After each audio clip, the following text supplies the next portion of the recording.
Hi, everybody. Happy Sunday.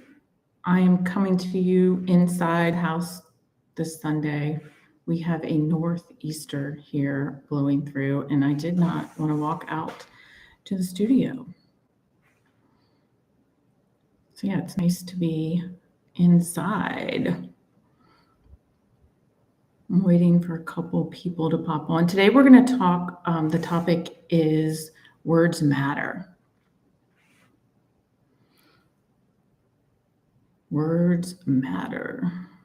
Because I was thinking about, there was an old saying when we were growing up, sticks and stones may break your bones, but words will never hurt me. But it's really just so far from the truth. Now that I'm older, I think that was so silly that we even said that because words just matter so much. But anyway, pop on, ask me a question on the chat.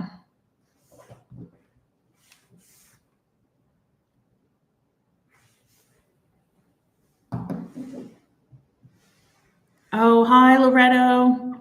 Loretto's here. Loretto helped me come up with the topic for today.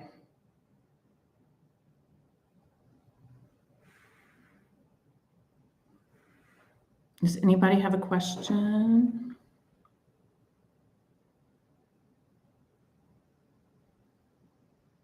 We're in Virginia, so it is, weather is really bad here today. I don't know where you guys are for. All right, can you share a moment when someone's words truly shifted something for you for the worse or better? Oh, that's a good one.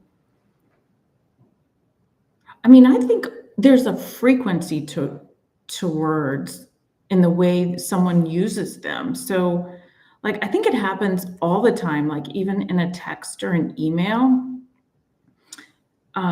Sometimes it'll come through and you actually it's more of a visceral reaction I have to even getting the text or the email, so sometimes I don't think we, give ourselves credit for the emotion that comes from behind the words.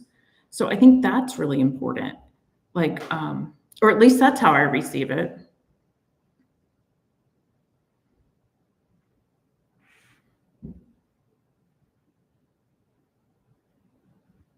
So it's not so much like even, I don't know, sometimes it's in the way the words come through, I think that are really, really interesting.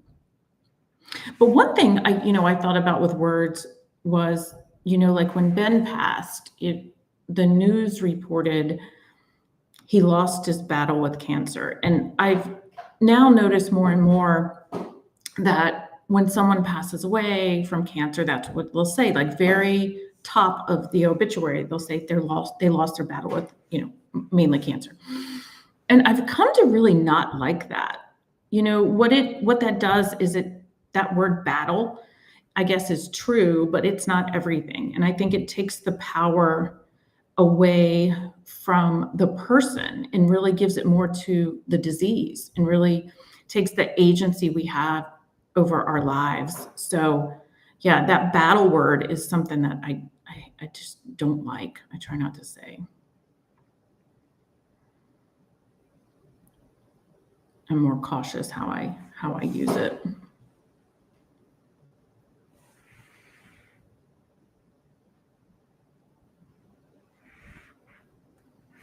Billy, is Billy on? He was going to pop in some questions. He had to set up a YouTube account. Billy, do you have any questions?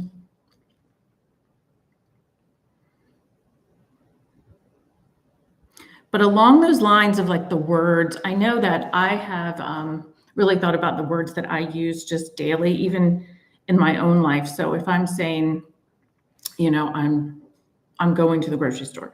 So I don't say I have to go to the grocery store. I say I am going to the grocery store. So it gives it a little different meaning. When you say you have to, I think it makes it more, I don't know, deadline based or negative maybe. So I don't know. I'm always trying to check what I'm saying. How would you honor the impact of those words without choosing our hearts or judging others for not knowing better? Oh, that's a good question. How would you honor the impact of those words without closing our hearts or judging others for not knowing better? No, just I think these kinds of conversations, just being open about how those words are received. I think no, and maybe not judging people. I don't like that, but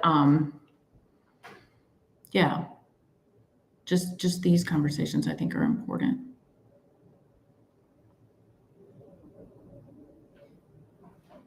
Yeah. Anybody else? Is everyone in Virginia? The storm, this nor'easter, it's funny because that's what we used to say when we were growing up, like, there's a nor'easter, so bad. So we haven't had one blow through in a while. So the weather has been quite interesting the last few days.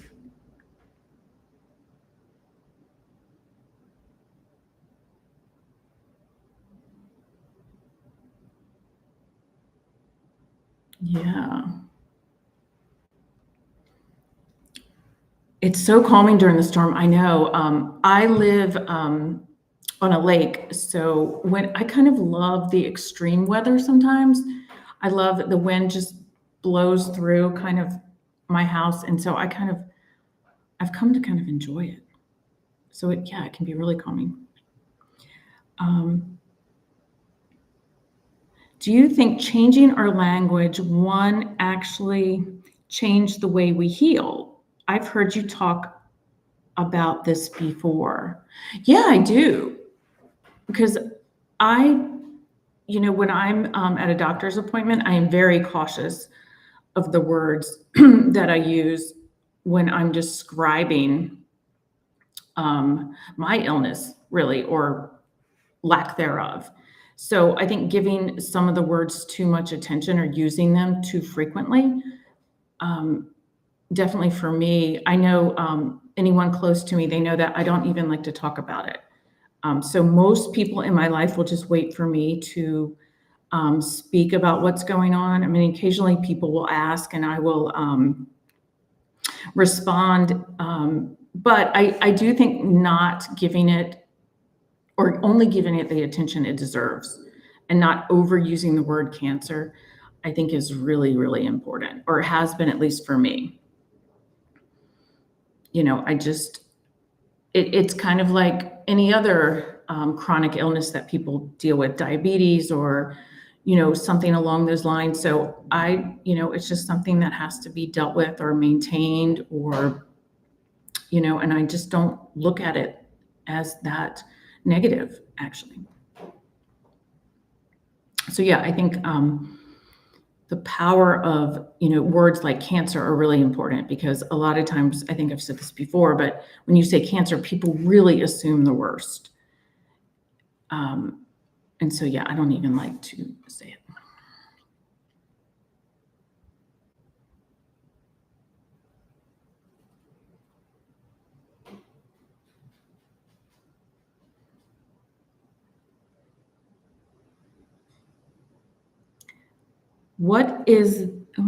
Here we go. What is the best things anyone has said to you during your cancer treatment? What's the best thing anyone said to me?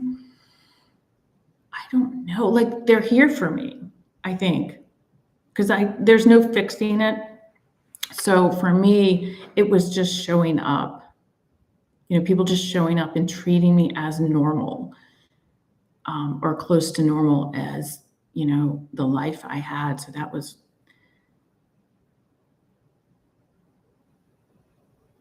oh, Billy got his account up. This is so cool. Do you feel that modern medicine/doctors have moved in a direction where they are open to more forms of healing today?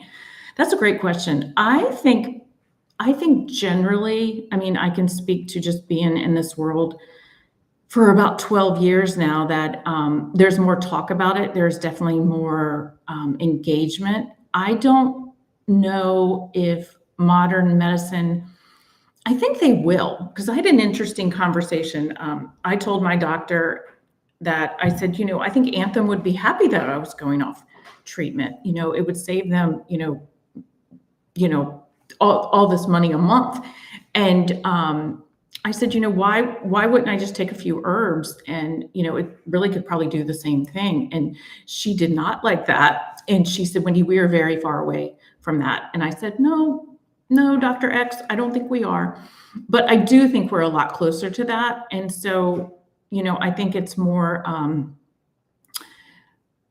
the medical community just embracing some of this stuff, and with so many more people going to holistic practitioners and naturopaths and acupuncture. I know I'm just having these conversations so much more with the people in my circle, seeking out other things. And what I do, I think it's empowering people. That's what I love. Branson, all right. What does my inner critic tell me, and how can I overcome it? So give me a little bit more. So tell me more about your inner critic.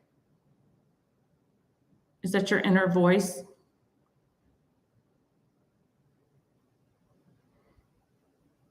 But I do like that people are just talking more about these things, because I think all of us are trying to just live a healthier, a more holistic life.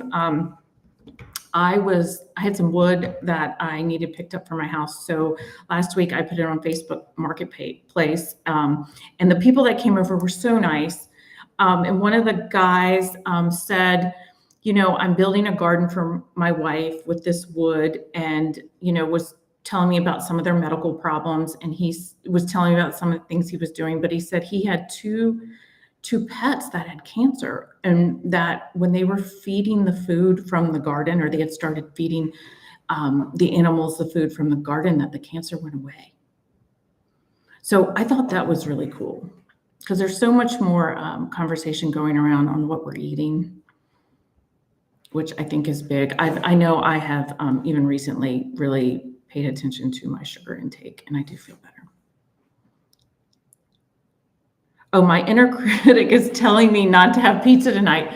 Oh, well, I think you can have pizza. Like, I love pizza. I had it Friday night. I just don't think you probably can't have it every night. I'm a good person to moderate. I like a little moderation.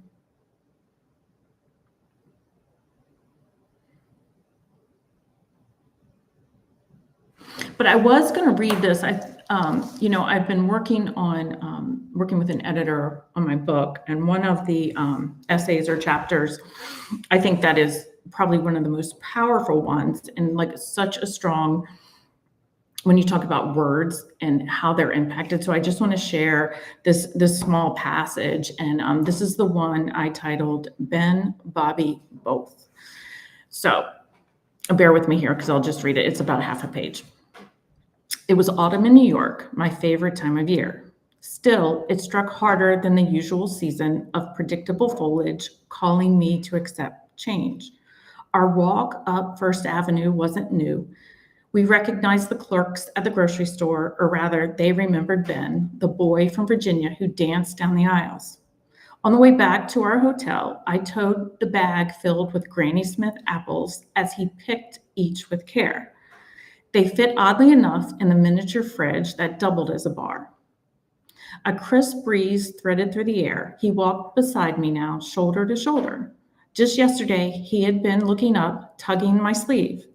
At 8, tall, quiet, he moved beside me as if it had always been this way.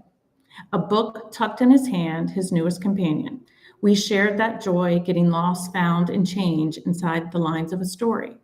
I smiled as our legs moved in sync along the sidewalk, the rhythm of our steps echoing the quiet ease between us. I don't like Ben anymore. Please call me Bobby. So that one sentence that he spoke in New York a few months before he died was so powerful. The hospital ended up changing the name in the chart, and the school actually changed its name too. And the other children in his class, there was a wave of children that wanted to change their name too. So it did spur quite the flurry of activity. But what I think about several things about that statement, and we didn't really even, I didn't really even say much about it. I mean, we just all did it. We just all started calling him Bobby. It took me a minute. I was just so used to Ben, but I think that he became the word Ben after 3.5 years of treatment just equated to sickness. And I think he just didn't want to be seen or referenced to sick Ben anymore.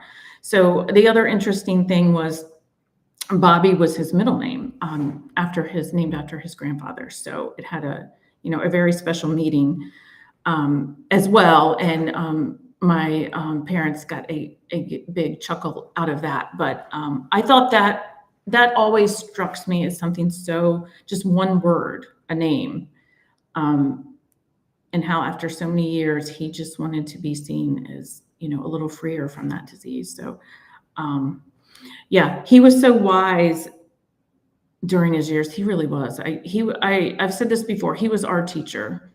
I think all of us, Jeff, me, everyone. He was teaching us how to live.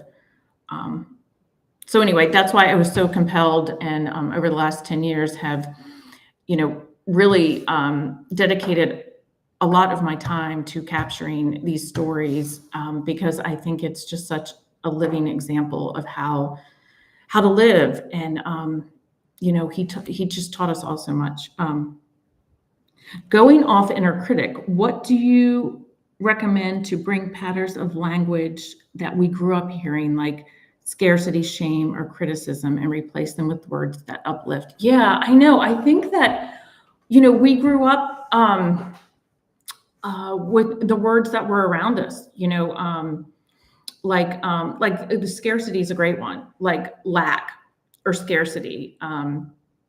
So maybe reshaping. I know if I think about, I can even talk about the foundation, because we've had to work off such little resources, truly, over the years, and it has grown and it continues to grow. But there's been times where I thought, gosh, I don't know where the next donation's going to come from. I don't know.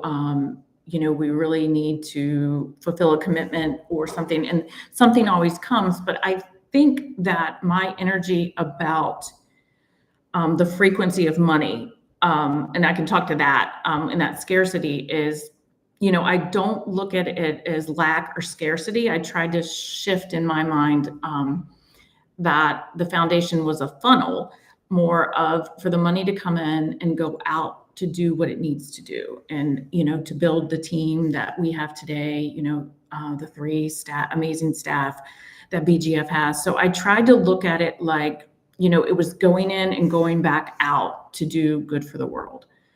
So that's kind of how I shifted my conversation about scarcity. But another one I think that comes up a lot is like with women is their weight. And I hear people say a lot like I'm fat or what have you, and I think there's something that when we say that, I'm a big fan of talking to my cells. I do this in meditation because I just I kind of envision myself in a state of homeostasis. But I think it's like, instead of, I know a lot of people say I'm fat or I wish I wasn't so fat, but I think if we could shift that a little and say, I love my body, I'd like it to be smaller, or I see it, slimmer, or what have you. So I think that, I don't know, I think there's so many things, and we're all guilty of it. I know I say weird stuff too. That's probably not so great, but I just try to become more self-aware of what's going on. Is there a word or phrase you personally retired from your vocabulary because it no longer resonates? Maybe not. I just try to be, I'm mindful when I say something. Like if I say I have to, I try to replace it with I'm going to. It gives me a little more agency. So I don't know if there's a word that I've totally removed. I don't like lack. I don't like that word. Never or I tried to do my best not to use it. Oh, never. Yeah, that's a good one. They say, what's the old saying about never? Never say never. Yeah. But that's so hard. I mean, that's just, I'm sure I say that.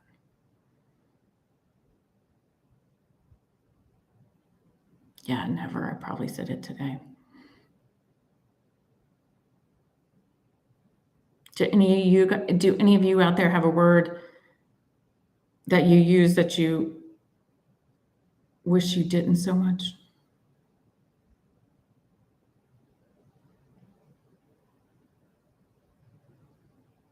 I still try not to say cancer. I just don't like it.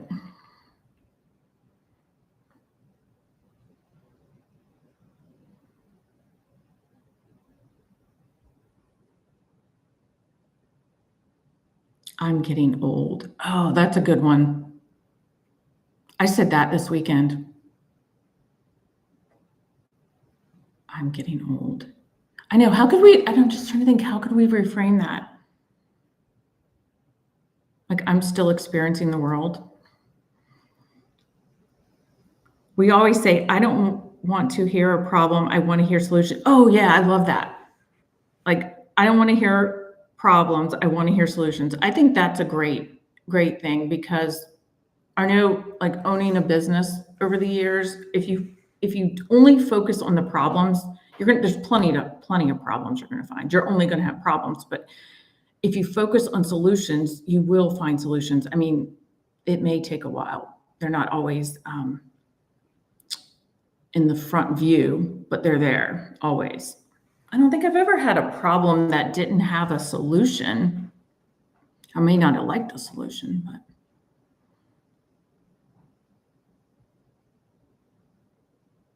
I don't want to hear a problem. Yeah, that's funny.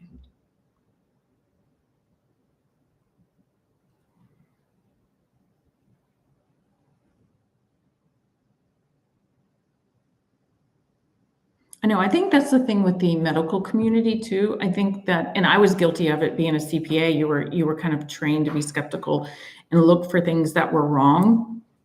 So when I was approaching a client, I tried to start off saying something positive first before I would go into just saying, this is bad, this is wrong, because no one really wants to hear that. Yeah, but I was trained to do that, which is so weird. I wasn't really trained to, I think I'm much more neutral than I used to be, which is probably a really good thing.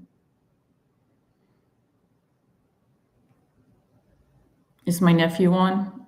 Oh, damn.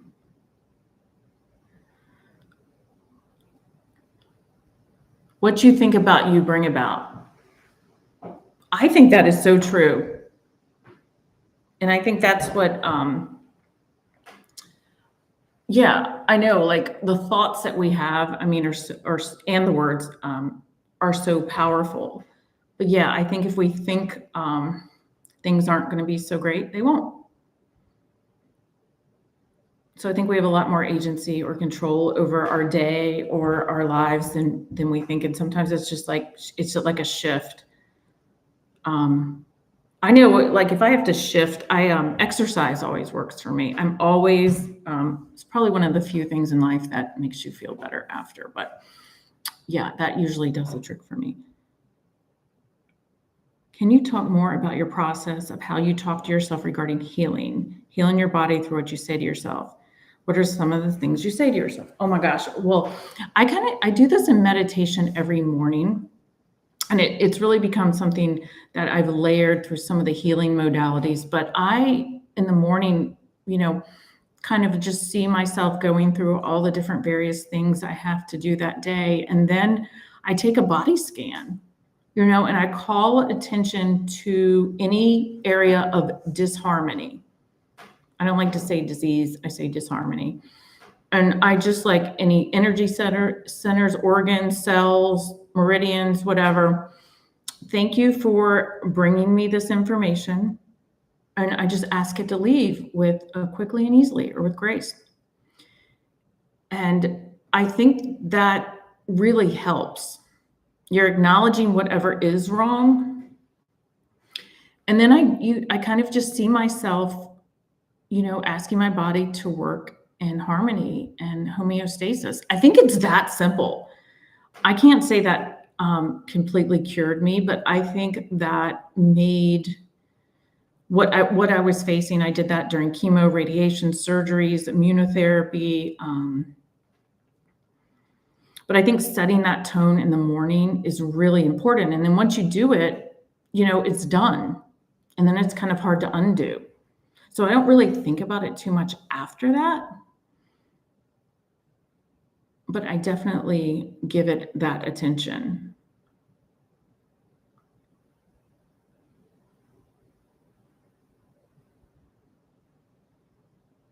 And I remember when Ben passed, his father, we didn't talk a lot, but when we did, he would always say whenever we hung up or the conversation was ending, he would always say something, and it always stuck with me. And I've passed this along so many times, but he will say, Wendy, be kind to yourself.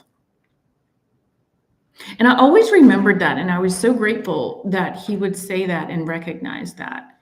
Because we aren't a lot of times. So we're not all of us. I can't speak for everybody. I can only speak for myself. But we can be really self-critical, which really doesn't do anyone any good. It never helps me. And I don't think it makes the people around me feel good. How much do you incorporate healing into your schedule? A lot, a lot. I think in the morning, it's just definitely how I, wake up and start my day. But, so I was working actually on an essay, and, we talk a lot about healing. And at the foundation, I think the four of us that work there, we've been called, a walking healing art, basically. And I think it's because we really walk it. So generally, I'm, doing 4 or 5 days of ballet, of a couple times I sit in the sauna. I'm very conscious of what I'm eating. Meditation is very important to me. Being peaceful, creating a really peaceful home has always been something that's really important to me. I can't always control where I am and what other people are doing, but I try to control what I have control over as much as I can, if that helps. Cold press. Oh, yeah. So yeah, Tammy gives me a lot of crap about. I lived in Virginia Beach. We have it's called Town Center. So it's a metro area with a lot of offices and homes. And I lived in the Westin in one of the condos for about 8 years. And I got in the habit of swinging by there every morning to grab an espresso and a smoothie. And I mean, that might have been 10 years ago, and I still go. And so I try to break my habit every so often. And then I say I'm not going, and then I go back. And it's like, I feel like I'm the mayor of the place. I mean, everyone knows me. It's hilarious. Yeah, but sometimes Tammy will bust me because she's one of the few people that track me on the 360, and she'll say, I see you at cold press. Yeah.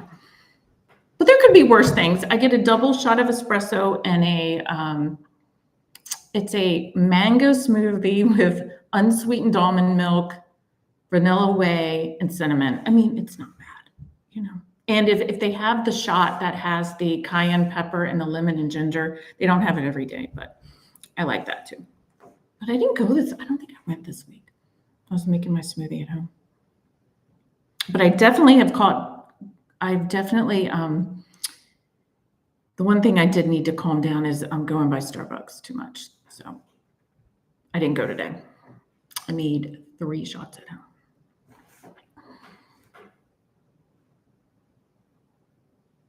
But it is funny to say cold press. We always laugh.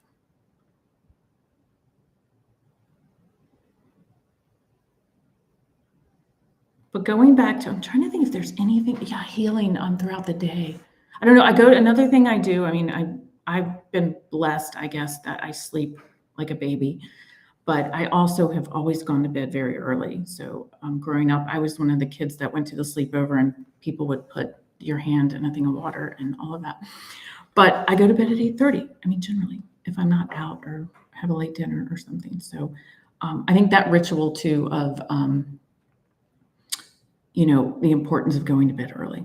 And, I love to sleep. So I like that too. But that is going to be the topic for next week. Next Sunday, we're going to do rituals. So I'll share some of the things that I do, but definitely some of the things that I did when I'm in and around hospitals and in and around other people that I think are really, really important. And after knowing you for a while, I see where you wear a lot of black and dark colors. How often do you wear vibrant colors? Oh, that is funny. I wore blue. This is navy blue, just noted, if you will note that. I do. I actually ordered a red turtleneck. Should be here this week. Usually I'm in black or neutral, sometimes a lot of browns. It's usually something really vibrant or dark, not a lot of pastels, but I don't know, who knows. I do have other clothes besides black, just so you know. Okay. Yeah. My nephew and I were going bowling and I had on black pants, black shirt, and a black vest. And he said, "Are you wearing all black?" And I was like, "Well, yeah, did you think I'd wear anything else?" Those striped pants and blazer. Oh, yeah. I don't know. But for any of you guys who are coming to the Imagine Gala, I did get a dress. I've always worn black in the past. I'm not wearing black. I'm not going to tell you what color I'm wearing, but it will not be black. So stay tuned. It hasn't gotten here yet. I just ordered it. It'll be a dress and it will not be black. Oh, the color thing okay, here we go. I got one right here. So the theme for the gala is Imagine, like every year. And I don't know if you can see this. The lighting in here is not that great, but this is hot pink. So the flowers are going to be pink. We're going to have our lighting, the 4 signs from the second gala: art, music, mind, body, and movement will be in the hallway as you walk in. So it is going to be a fun-filled night. If anybody wants to come, grab your tickets. It's going to be a really good night celebrating the arts and community and all the cool things we've been doing it. No, I'm not wearing hot pink. It's not hot pink, but if you want to wear a fun pink tie, or I thought about getting a cool brooch or something. Oh, hi, Loretto. I'm looking forward to my first Imagine. It's really a fun night. We really have a good time. One thing I love about it is that we've found that if we do the event in first year, it was in a museum, and the last year and this year, it's a performing arts center. And we have found that the events that we do that really speak to what we are doing, the healing arts, just go off better. So when you're walking in and you see performing arts, it just really sets a tone for a fun night. Yeah, Tammy says it's a secret. I'm not sharing. It will be a surprise. You will just have to see what I'm going to wear. Oh, Billy, thank you. It's always such a beautiful setup. Yeah, we put a lot of hard work. We were there this week meeting with the wonderful people at the Sandler and trying to set up. We will have live music, hors d'oeuvres, cocktails, 3-hour event celebrating the arts, healing arts in Hampton Roads and beyond. So yeah, grab your tickets. All right, you guys. So good to catch up with you. All right, stay tuned. We are going to do, I'll give you a little heads up. Next Sunday, I'm going to do rituals. And then the Sunday before Halloween, I think I'm going to do fear. I thought that would be fun. And the Sunday after that, I'm going to have a special guest, and we are going to title it Happy Hour Healing. So we're going to keep the 5 p.m. theme because that seems to work pretty well. But I will have a special guest on the Happy Hour Healing session on November 2nd. So stay tuned. You guys have a great week, and I'll see you back next Sunday.